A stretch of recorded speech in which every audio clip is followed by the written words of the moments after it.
Saleté de poste. Allez, tu vas marcher, oui.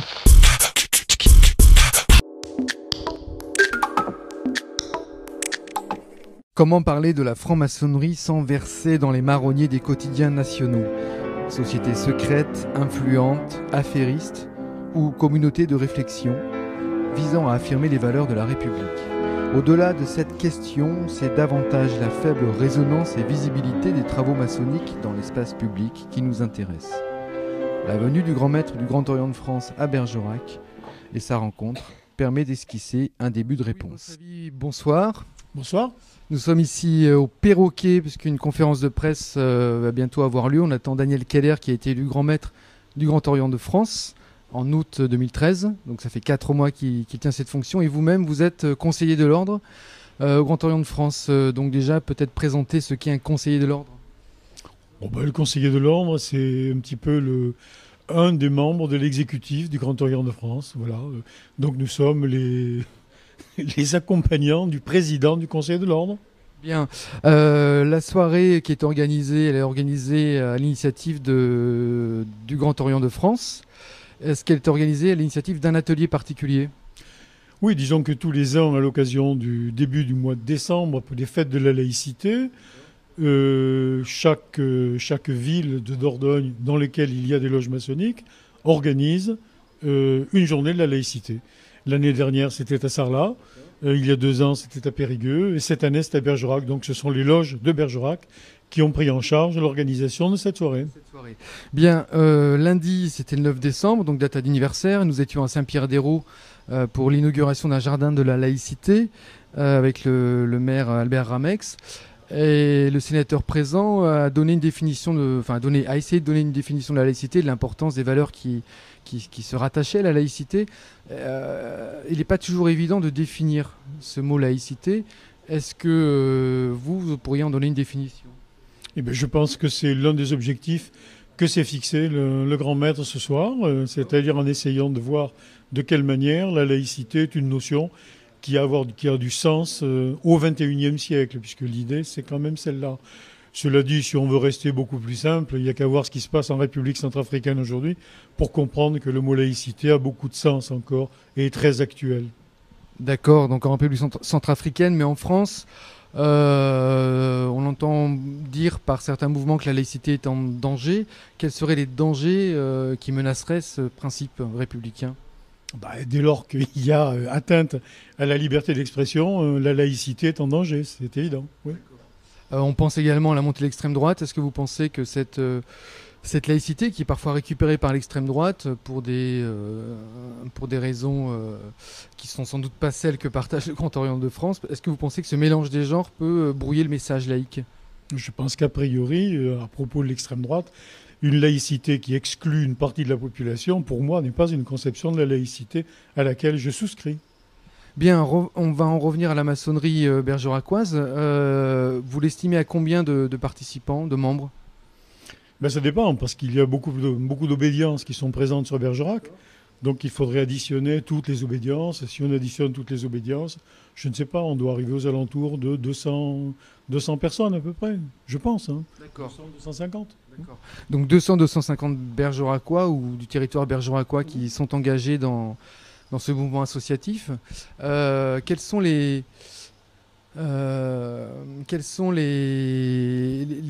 moments où on peut découvrir ce qui se passe en loge? Parce qu'il y a 250 personnes qui participent aux travaux maçonniques. Et pourtant, on entend peu, il y a peu de résonance en fait de ces travaux dans la cité. Est-ce que c'est lié au fait que la maçonnerie est secrète? Comment vous expliquez ce fait qu'il y ait peu de résonance?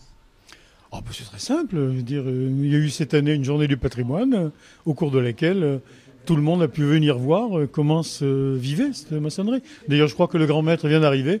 Vous allez pouvoir lui poser cette question plus en détail. D'accord. Merci.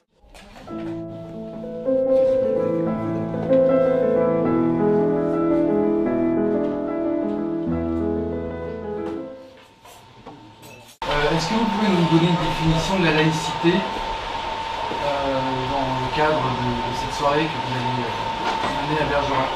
Pour vous, qu'est-ce que la laïcité? La laïcité, c'est un principe d'organisation de la République, c'en est même un des piliers.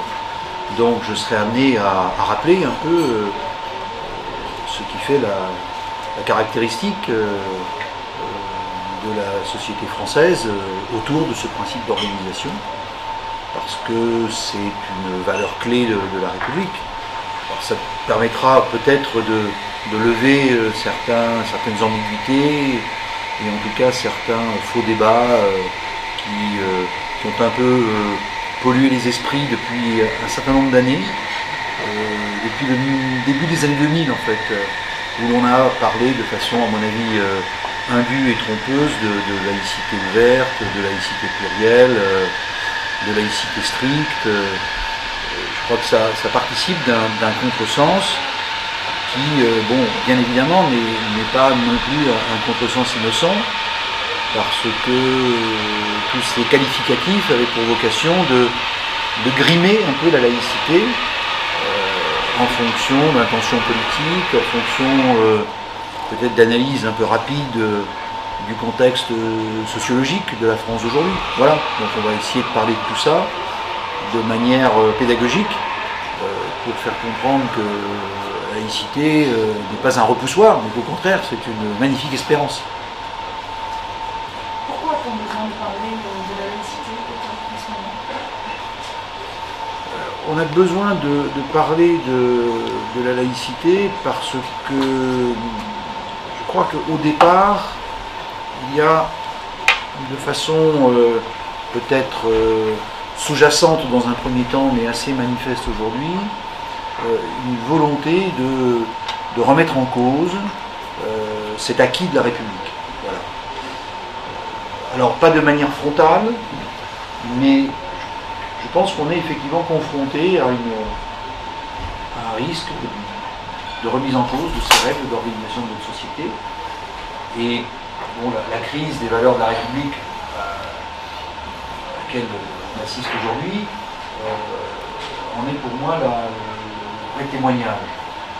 Donc il est nécessaire que les francs-maçons, mais pas seulement, tous les républicains de gauche comme de droite qui partagent les valeurs se mobilisent pour éviter que de détricotage en détricotage, la France ne revienne sur ce qui fait sa particularité, c'est-à-dire une organisation de la société au service de tous, qui permette le libre développement de la liberté de conscience de chacun, que l'on croit ou que l'on ne croit pas.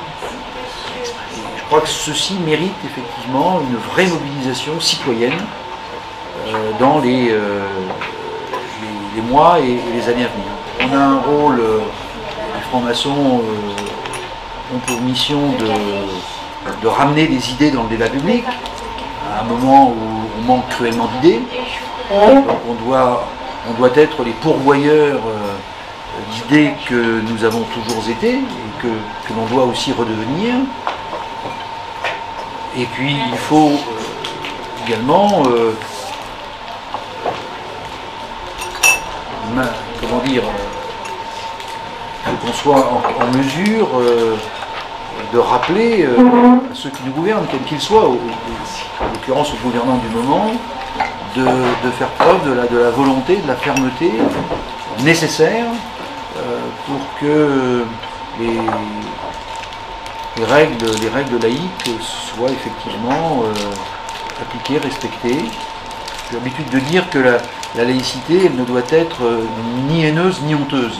Ni haineuse parce qu'elle n'a vocation à exclure personne, puisqu'au contraire elle a vocation à rassembler tout le monde, et ni honteuse parce qu'on n'a pas non plus à se laisser accuser d'être liberticide, puisque l'organisation laïque de la société, c'est le ciment même de la liberté. Oui, je crois pas que les intégrismes soient la principale menace. Je dirais qu'on vit un peu une situation inversée, c'est-à-dire que aujourd'hui, en France, mais pas seulement, il y a une sorte de désillusion latente vis-à-vis de la laïcité, et dans le même temps, au Soudan, à Khartoum, il y a une jeune femme de 35 ans qui préfère être flagellée plutôt que de porter le voile qu'on lui impose de porter pour entrer dans un bâtiment public. Et je fais un parallèle avec la question de l'Europe, c'est-à-dire que là aussi nous vivons une sorte de désillusion vis-à-vis de l'Europe, et dans le même temps, à Kiev, en Ukraine, il y a des gens qui tous les jours manifestent en disant nous on a envie de rejoindre l'Europe, et ils le font, peut-être pas encore au péril de leur vie, mais enfin ça ne doit pas être simple. Donc on doit prendre conscience du paradoxe de la situation dans laquelle nous nous trouvons. Nous sommes porteurs de valeurs, nous sommes porteurs d'idéaux, que en interne, dans notre propre pays, finalement, on démonétise, alors que dans de nombreux endroits ailleurs dans le monde, ces valeurs sont encore des objets de lutte et de conquête pour beaucoup de citoyens et de citoyennes. Je crois que nous avons, nous, en tant que francs-maçons, rappelé que la politique, c'est un art du courage. Et que ce n'est pas en faisant des concessions, aussi minimes soient-elles, qu'on construit l'avenir. Et d'ailleurs, l'histoire a montré que de concession en concession, en règle générale, on ne va pas sur le chemin du progrès. Je vais être très sincère, on n'a aucun moyen. On n'a aucun moyen, mais ce n'est pas parce qu'on n'a pas les moyens qu'il faut se résigner et ne rien faire. Est-ce que Nelson Mandela avait les moyens quand il était en prison? Magnifique image. Hein. Le monde se recueille sur la mémoire d'un homme qui est finalement l'exemple même de ce que peut être le triomphe de la volonté, de la persévérance, du courage. Et je ne pense pas que beaucoup auraient parié sur lui quand, avocat, il est entré en prison. Donc ne nous focalisons pas sur les moyens dont nous disposons. La franc-maçonnerie n'est pas un parti politique, la franc-maçonnerie n'est pas un syndicat, est une société de pensée qui a des idées, et je pense que les 52 000 membres qui composent le Grand Orient de France ont la capacité de promouvoir les idées neuves dont nous avons besoin pour le monde de demain. Voilà. Il est clair que, vu de l'extérieur, la maçonnerie, c'est un ensemble, et lorsque telle ou telle branche de cette maçonnerie française est victime de turbulences, ce sont tous les francs-maçons qui, encore une fois, en sont les victimes collatérales. Donc c'est un vrai sujet.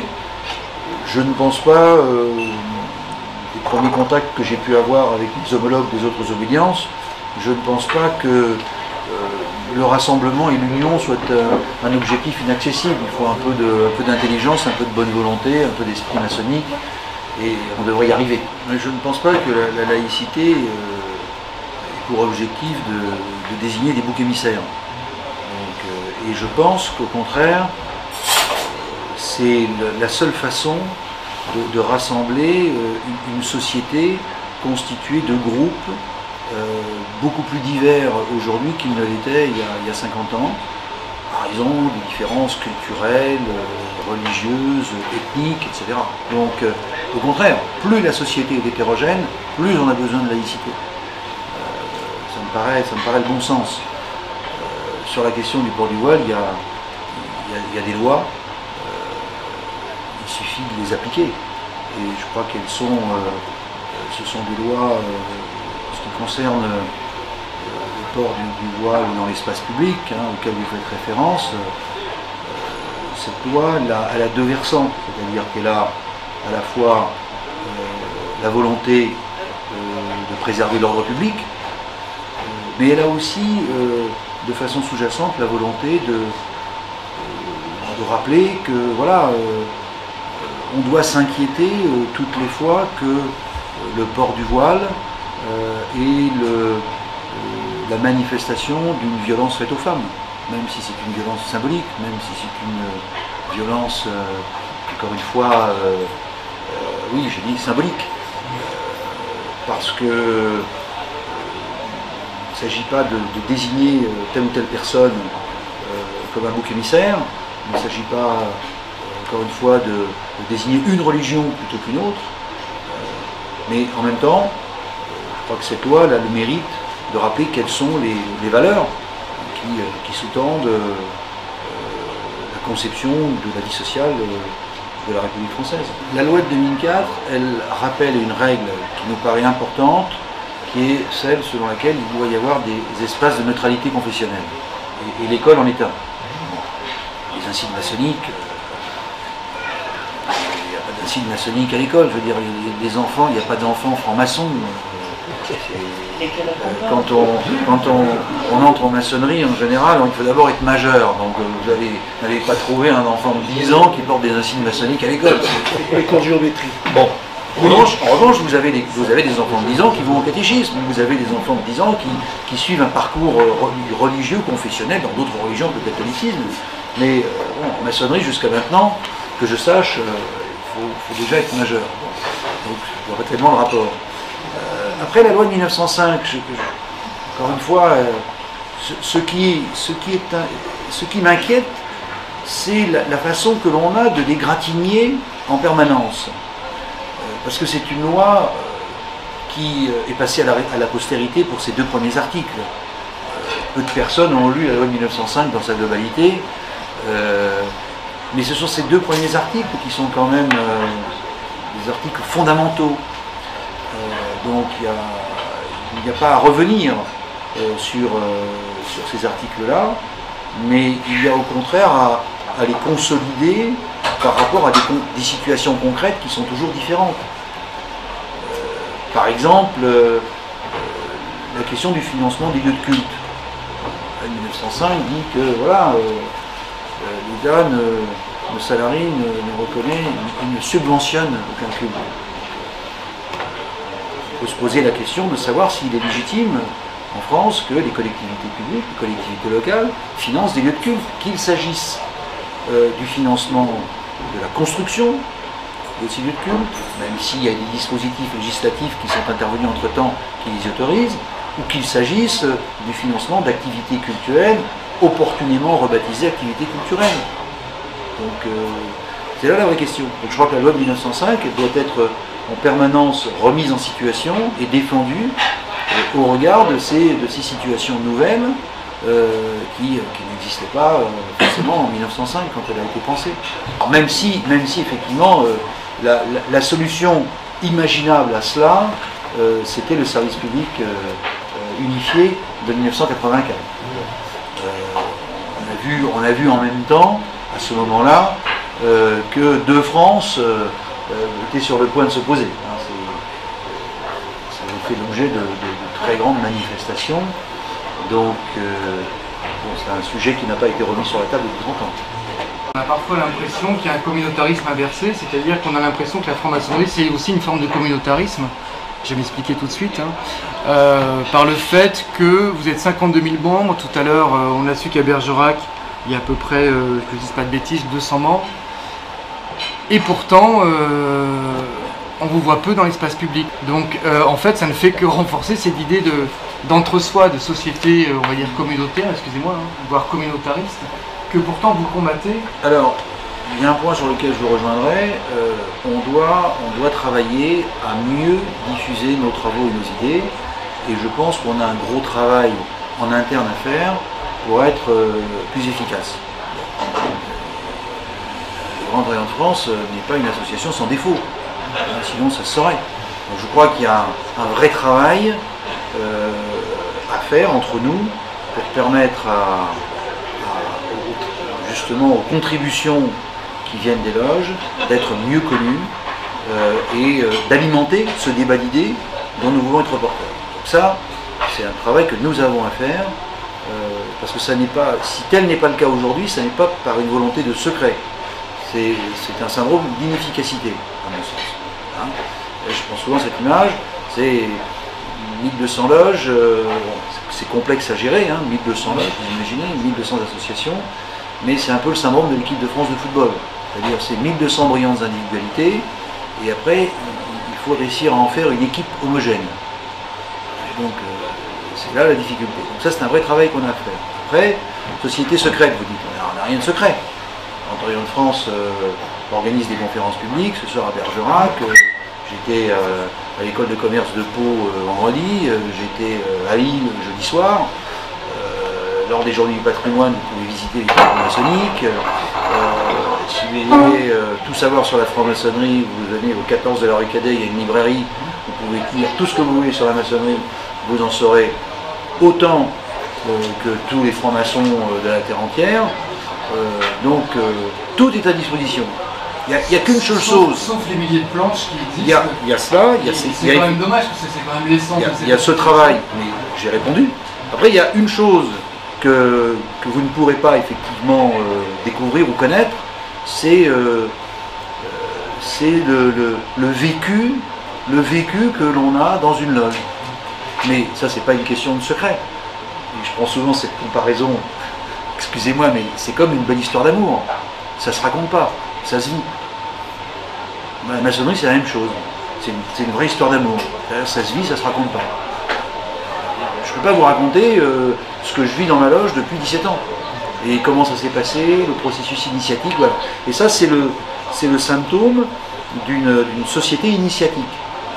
Donc, si vous voulez vraiment savoir ce que c'est de l'intérieur, il faut franchir le pas. Voilà. Mais ça n'est pas une volonté de dissimulation de secret, c'est le principe d'une société initiatique avec ses rites de passage. Voilà. On doit publier et on doit mieux publier nos travaux, on doit les faire connaître, on doit aussi, certainement de façon plus volontariste que ça n'a été le cas, être présent dans la société médiatique, non pas au quotidien pour réagir à tel ou tel événement, parce que ça n'est pas notre rôle, mais chaque fois que c'est possible, pour défendre des idées, pour participer au débat d'idées, ce que j'appelle être un franc-maçon dans la cité, donc on doit l'être. Bon. Cela ne doit pas non plus conduire à sous-estimer le rôle que chaque franc-maçon accomplit à la place qui est la sienne tous les jours dans sa vie à lui. C'est aussi très important. La franc-maçonnerie, c'est ça, c'est d'abord 52 000 frères et sœurs qui, chacun à sa place, essayent de développer, de porter des valeurs et des idéaux maçonniques. Bon. Après, vous disiez communauté, on n'est pas... oui, on est une communauté, mais au sens originel du mot, au sens sociologique du terme, mais on n'est pas un groupe communautaire, parce que c'est d'abord une société ouverte. Vous pouvez... on dit que c'est difficile d'y entrer parce que c'est un mécanisme de cooptation, mais c'est très facile d'en partir. Vous pouvez en partir quand vous voulez. Personne ne vous retient. Donc ça n'est pas une société communautaire, même du contraire d'une société communautaire.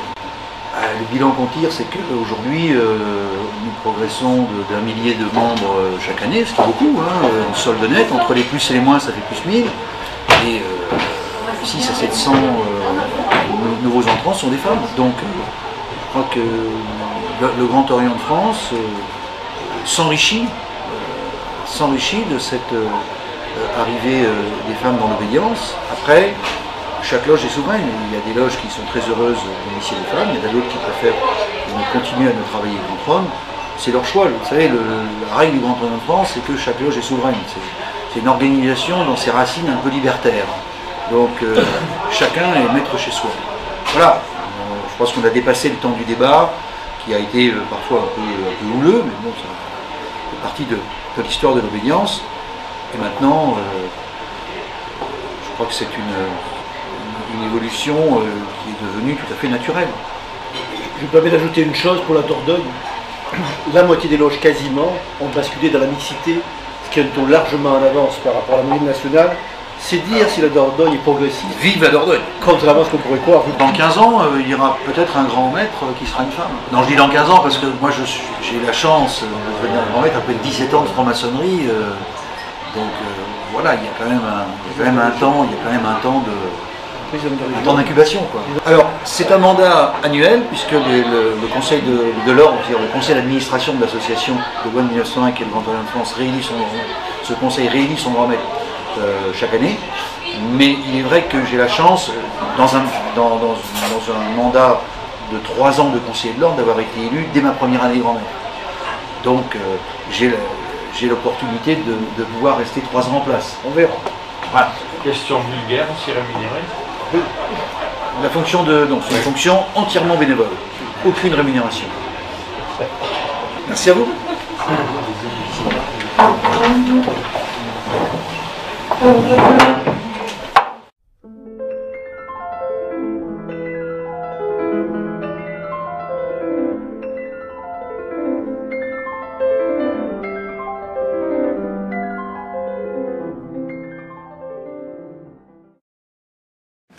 Non.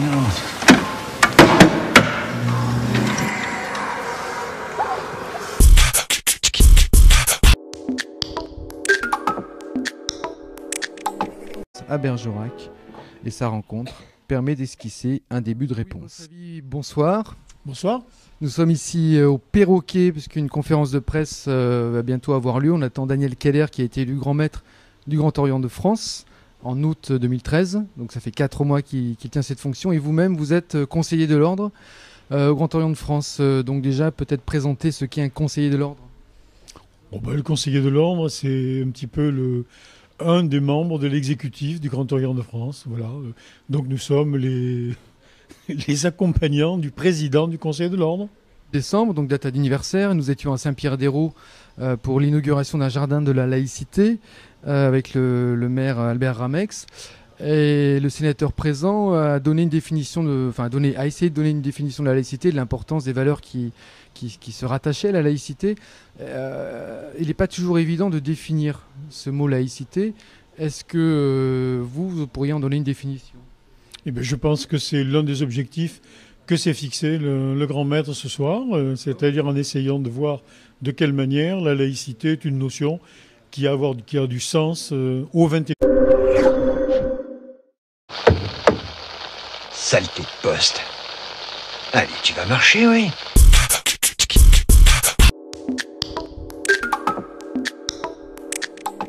Comment parler de la franc-maçonnerie sans verser dans les marronniers des quotidiens nationaux ? Société secrète, influente, affairiste ou communauté de réflexion visant à affirmer les valeurs de la République. Au-delà de cette question, c'est davantage la faible résonance et visibilité des travaux maçonniques dans l'espace public qui nous intéresse. La venue du grand maître du Grand Orient de France. Au XIe siècle, puisque l'idée c'est quand même celle-là. Cela dit, si on veut rester beaucoup plus simple, il n'y a qu'à voir ce qui se passe en République centrafricaine aujourd'hui pour comprendre que le mot laïcité a beaucoup de sens encore et est très actuel. D'accord, donc en République centrafricaine, mais en France, on entend dire par certains mouvements que la laïcité est en danger. Quels seraient les dangers qui menaceraient ce principe républicain ? Dès lors qu'il y a atteinte à la liberté d'expression, la laïcité est en danger, c'est évident. Oui. On pense également à la montée de l'extrême droite. Est-ce que vous pensez que la soirée qui est organisée, elle est organisée à l'initiative du Grand Orient de France. Est-ce qu'elle est organisée à l'initiative d'un atelier particulier ? Oui, disons que tous les ans, à l'occasion du début du mois de décembre, pour les fêtes de la laïcité, chaque ville de Dordogne dans lesquelles il y a des loges maçonniques organise une journée de la laïcité. L'année dernière, c'était à Sarlat. Il y a 2 ans, c'était à Périgueux. Et cette année, c'est à Bergerac. Donc, ce sont les loges de Bergerac qui ont pris en charge l'organisation de cette soirée. Bien, lundi, c'était le 9